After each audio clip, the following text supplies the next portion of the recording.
Vedare tinokuchingamidzai zvekare kune chimwe chirongwa pano paZim Facebook Secrets and Confessions. Tadzoka zvekare nemamwe mamessages. Regedzai tibva tapinda mumamessages edu atadzoka takakubatirai. Message yedu yekutanga yakamira sekudai so. Hanzi makadi zvenyu mukoma. Ndinokumbirawo kuti munge muchindiposterawo nyaya yangu makavika chitupa changu. Ini upenyu hwazondiomera ende chinondirwadza ndechekuti kunyangwe zvazvo upenyu hwakandiomera but ndakazvara nemumwe mukadzi uyu akaroorwa nemurume ane mari dziya dzavanoti mbinga. So mukadzi uyu ndakasangana naye muno muSouth Africa, saka pane imwe church iyo yandainge ndichienda but church iyi kunyangwe kumusha kwedu iriko. So ndakati ndichienda kuchurch ikoko ndopandakabva ndazongowanawo mukana wekuswedera pedo naye mukadzi uyu because inini ndinoitawo mapeace job. Zvino ndaizoti kana ndikaenda pamba pavo amai ava vaibva vazopfeka kana tumashorts tudiki diki kana kungopfeka hembe dzedzia dzinenge dziri very attractive kuzosvika iniwo ndichizozvipawo zvivindi ndokubva ndazongoti ndinokudai, ivo vakabva vatoseka paya ndokubva ndazovatevera mumba because vainge voita sekunge vari kuda kutamba neni chikudo. Ndikabva ndazovatevera tikabva tazoita bonde takamira mukicheni mavo. So ndainge ndava kungoti each and every week because ndainge ndichivaitira garden services mazuva iwayo apo pavainge vasati vabuda muprovince medu. So ndaiziva kuti each and every week ndaifanira kuva nezuva rekuti ndaendako kumba kwavo ndobva ndanoita garden services pamba pavo. Then ndaitoziva kutoti musi wacho iwoyo ndaifanira kutoti ndinge ndichizova servisa, saka ndaitovapa good service. Unfortunately tainge tisingakwanise kuendawo kunzvimbo dzakasiyana siyana because ivo vainge vachiti foni yavo yaikwanisa kutrekewa nemurume wavo, zvekare nemotikari yavo yaipota ichitrekewa nemurume wavo. Saka taingoitira bonde redu pamba pavo ipapo kuzonosvika vachizondiudza kuti ivo vainge vaine pamuviri. Ndikabva ndati iwe kana uchiti une pamuviri pangu apa iwe uchigara nemurume, how do I know kuti pamuviri apa hapasi pemurume wako? Vakabva vati the reason as to why vana vangu vakaspesana kudaro inhau yekuti kana ndisitorina kutoenda kunouchikwa murume uyo haakwanise kutondimitisa. Vakabva vazondiudza nyaya dzakawanda kuti each and every time pavaibatira pamuviri vaitoita utsotsi hwekutoti vaitoenda kumusha kwavo then vobva vazofamba naamai vavo, sezvo amai vavo vainge vachizivana nen'anga dzakawanda. Hanzi vaibva vazopiwa mishonga iyo yavaipota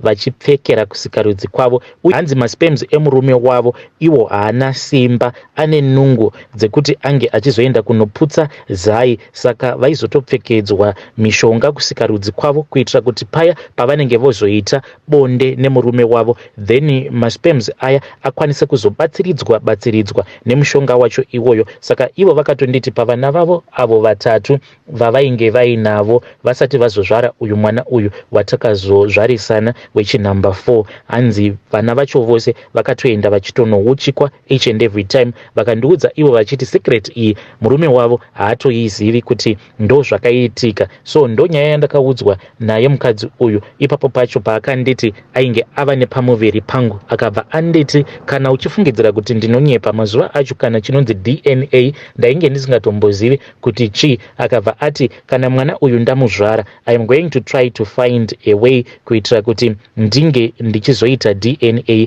ndichatokurakidza kutoti zveshuwa mwana uyu ndewako. Rimwe zuva ndakati ndichitaura naye mukadzi uyu paWhatsApp akabva azonditumidzira location akanditi enda panzvimbo yakati. So ndakabva ndazoenda paya ndokubva ndazosvika pacho painge pachinzi paLandsnet. Then ndakabva ndazoita sezvandainge ndaudzwa nemukadzi uya ndikataura nyaya yangu pareception ndokubva ndatoitwa matest acho ndikabva ndasiya zvandakasiya paya. Saka iyewo akazoendapo ari oga because ainge asingadi kuti tinge tichiendapo the same day. So mwana akazoti atestiwa zveshuwa mwana uyu akabva atobuda ari mwana wangu, mwana wandakazvara naye mukadzi uyu. Proof zveshuwa yainge itoripo. Mukadzi uyu akatondiratidza maresults umwe musi apo pandakasangana naye kumall. Takatongosangana muunderground parking then takati tasangana paya ndokubva atondiratidza maresults aya ndokubva azoti wazviona ka. So ndainge ndichida kumachengeta maresults acho aya but akazoti adriver ndopa akabva azopaka zvake paside peroad ndokubva azotora matches akabva azopisa pepa riya remadNA. Ndakarwadziwa but akabva azoti kwandiri this was the only way to keep this information secret. great. Saka chinondirwadza mukoma ndechekuti iko zvino manje ndasvika pakutambura, ndatambudzika, ende ndinonyatsokuona kuti upenyu hwangu kwahuri kuenda hakuna kana kwahuri kumboenda. Ndinoti kana ndikatarisa mudzimai wangu munhu uya wekuti haana kana direction neupenyu. Kunyange ukabata foni yake nguva iya yekuti anofanirawo kuti ange achiita mafriendswo nevamwe vakadzi vanenge vachimupawo information yekuti asi kana tikadai upenyu hunokwanisa kuchinja. Unomungomuona aine zvimagrupu zvinenge zvichingodzidzisa vakadzi kuti vanodziisa sei miviri yavo, zvigrupu zvinongodzidzisa vakadzi kuti vanoitira sei varume, vanotambira sei varume vavo panguva iya yekuti murume anenge achiita bonde newe. Saka ndinyatsokuona kuti mai iyi aitomborina kana focus neupenyu. Vamwe vakadzi ndo vari kuitsvaka mari, iwewe ndiwe uri busy kufamba uchidzidzira kutambira murume wako pabonde. So I can see kuti mukadzi wangu haana vision serandiinaro. Mwari vakandipanisha, dai Mwari vakandipawo mukadzi ane vision, zvimwe kuda upenyu hwangu hungadai hutori pane rimwe level. So mubvunzo wangu wandiinawo kune vedare renyu ndewekuti ndingataurawo naye sei uyu mukadzi uyu, amai vemwana wangu, kuitira kuti ange achikwanisa kuzondibatsirawo muupenyu, but handidi kuti ndinge ndichiita sekunge munhu ava kumublackmaila. Ndikuda kuti iye ange achiunderstandawo kuti nerimwe ramazuva kana kuri kuzonzi akazodawo kuti mwana uyu ange achizozviziva kuti inini ndini baba vake, handidi kuti mwana uyu ange achizonyara neni. So assist me vedare, ndotaura naye sei mukadzi uyu kuti andibatsirewo. I know kuti her husband is a millionaire, saka I know kuti kunyange achida kunditengera motikari yekuti ndishandise ndichiita kunyange zvemalaicha anokwanisa kutonditengera motikari cash, but ndikuda kuzamawo kuti ndinge ndichitaura naye nenzira dzakanaka. Ende manumbers ake ndinawo, uye paFacebook nditori mafriends naye uye zvekare nemurume wake, because taiwanzo kuenda pasame assembly vasati vabva zvavo kuprovince kunoku kwandichiri kugara. This is my own story mukoma. Kana mukapostawo nyaya yangu ndinokumbirawo kuti munge muchizondiudzawo, ndichange ndichizotevererawo mucomment section. Hey vedare, ndo message iyo yandakatumidzirwa ichibva kuna mukoma vedu. Hanzi mukadzi wangu hanzi mukadzi wangu basa rake ndirekungoti kana ari paWhatsApp anenge angori busy achiresearcha achitsvaka magroup, hanzi magroup anenge achingodzidzisa vakadzi kuti unoita sei kuti unge uchidziisa muviri wako. Manje izvozvo zvose handina kana basa nazvo, kunyange ndikanzi ndaroorana nemukadzi asingatombofai panguva iya yekusika bonde. I don't care, I want a woman who is a hustler. Zvino ndakaita mwana nemukadzi weemillionaire, ndikushaya kuti ndotaura naye sei.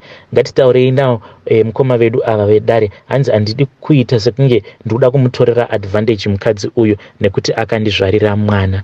Strange things do happen in this world. Egedzai tibva taenda panyedu inotevera. Nyedu inotevera yakamira sekudai so. Hanzi makadi zvenyu mukoma, ndinokumbirawo kuti munge muchindiposterawo nyaya yangu makaviga chitupa changu. Inini ndiri murume ane makore 40 years ekuberekwa. Ndauyawo pano nenyaya yangu iyo yandiinayo. Dai kwanga kuri kunzi ndaikwanisa kuwanawo basa at least rinokwanisawo kuzondipawo kamari kanenge kari nani. Basa iri randiri kuita rekutakura zvitunha ndichienda nazvo kuzimu, ini hangu ndaisva ndariregedza because ndine zvinhu zvakawanda zvandatisanganei nazvo mubasa rangu iri randiri kuita. But nyaya yandikuda kungokuudzai muzuva ranhasi imwe nyaya iyo yakaitika. Dzimwe nyaya ndinototya kutodzitaura because ndinenge ndotya kuti zvimwe kuda nerimwe zuva ndichazoti ndichidriva ndiri ndoga, then munhu uya wandinenge ndataura nyaya yake, mufi uya wandinenge ndataura zvose izvo zvakaitika apo pandainge ndakatakura mutumbi wake ndichienda nawo kuzimu, zvimwe kuda munhu iyeye anokwanisa kuzondimukira chipoko achinditi ko akakupa mvumiro yekuti unge uchitaura nezvangu ndiani. But nyaya iyi yandikuda kukuudzai yakaitika mugore ra2022. Zvakaitika ndezvekuti painge paine umwe murume uyo akapondwa muJohannesburg. So pacho iwoyo apo pataifanira kuti tinge tichisimuka tichienda kuzimu nemutumbi wemufi, unfortunately kombi iyo yatainge tichishandisa yainge isati yadzoka kugarage because yainge yakaenda kunosevhisiwa. so ndakabva ndazonzi ndaifanira kuti ndinge ndichishandisa imwe pickup iyo zvekare iyo yatinoshandisa but isingle cab. So pickup iyi ndo yainge yakahaka trailer iyo yainge yakatakura coffin remufi. Mukoma takanyatso kusimuka zvakanaka paya pasina kana problem, but takazoti tadarika muLouis Trichardt tainge tava padhuze nerimwe garage so rakanzi Caltex. Ndo pandakabva ndazomboti ndinge ndichirova recess because zvainge zvoitika ipapo ndainge ndisinganzwisisi. Motikari yainge ichingopa warning signs akasiyana padashboard. So takazoti tapaka paya ndainge ndava kutoda kutofonera murungu kuti ndinge ndichimuudza kuti kuno kumotikari yainge ichimisbehave. Ndakabva ndazoudza hama dzemufi kuti motikari yangu yainge yomisbehave because yainge yondipa engine warning signs nemamwe masign padashboard andainge ndisinganzwisisi. Vakabva vati ndisafonera murungu wangu nekuti ivo vainge vaine chikaranga chavo icho chavainge vachida kuita. So vanhu ava zvavakaita zvakandivhundutsa. Nanhasi uno zvinogara zvichingotondinetsa because takati tiripo pagaraji paya vakabva vazonotsvaka sadza, vakabva vazotenga sadza rikauya riri muzvimateka away. Vakabva vazondikumbira kuti ndinge ndichivhura coffin. Vakandikumbira vanhu vaya kuti ndivhure coffin, ndokubva ndazovhura coffin tikabva taisa zvimateka away mucoffin muya. Mukoma ndakamboti zvimwe kuda ainge ari majokes. Zvino takazoti tava kuZimside takati tati fambei about 35 kilometers from the border ndo pavakabva vazonditi ndinge ndichimbopaka paside peroad.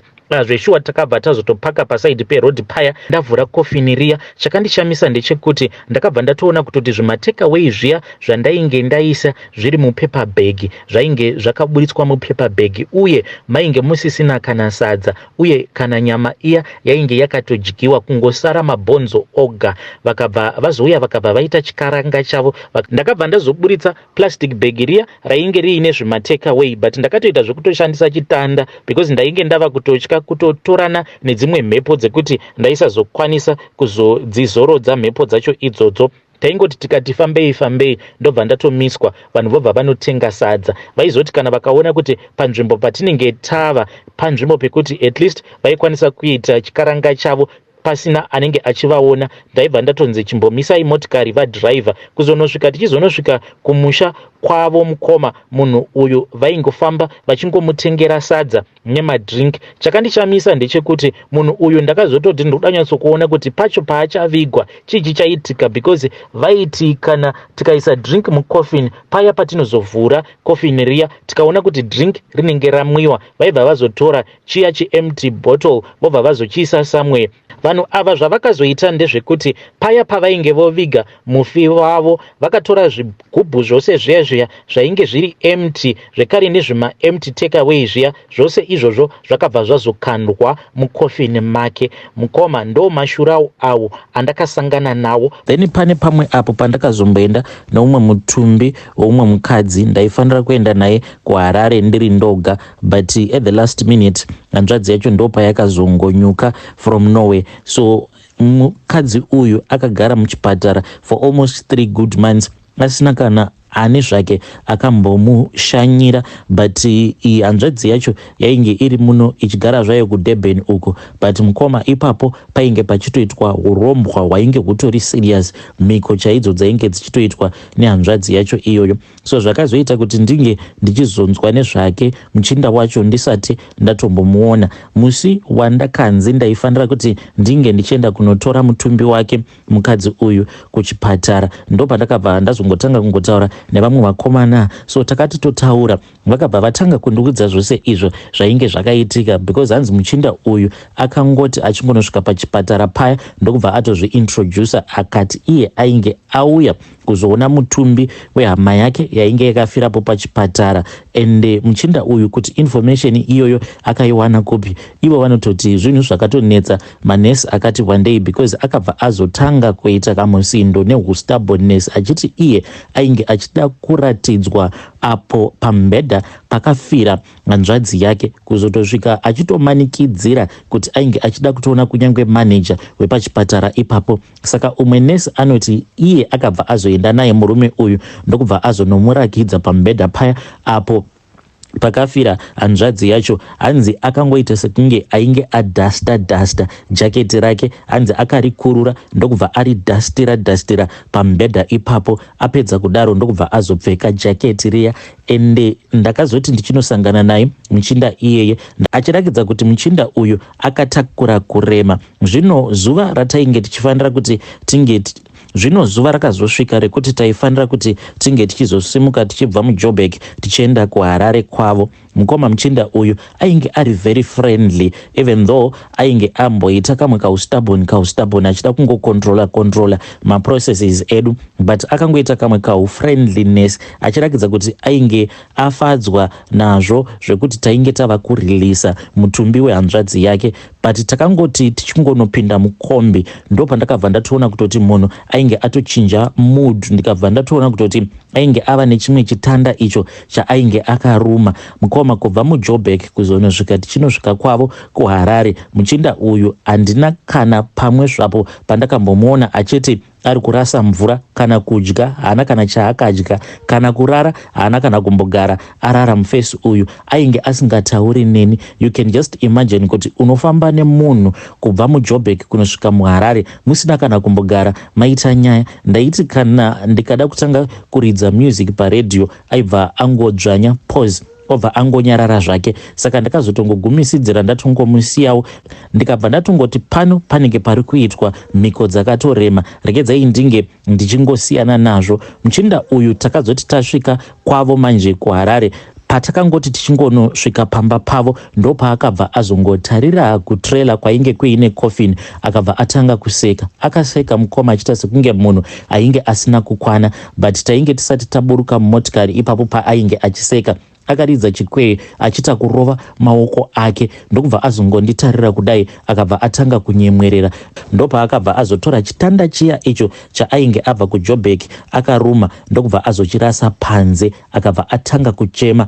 Ndo dzimwe nyaya idzodzo idzo dzandinosangana nadzo. So most of these stories dzinotondityisa kuti ndinge ndichingofamba ndichingoudza vanhu kuti izvi ndo zvandinosangana nazvo. But I hope that you will share my story mukoma. Hei vedare ndo message iyo yandakatumidzirwa ichibva kuna mukoma vedu. Naimi zvazvakangooma hazvo vedu we. Kana kuri kunziwo ndo basa rako iro raunoita, please feel free to come to my inbox and share with me your own story, izvo zvamunosanganawo nazvo muindustry menyu. Hei pakaipa.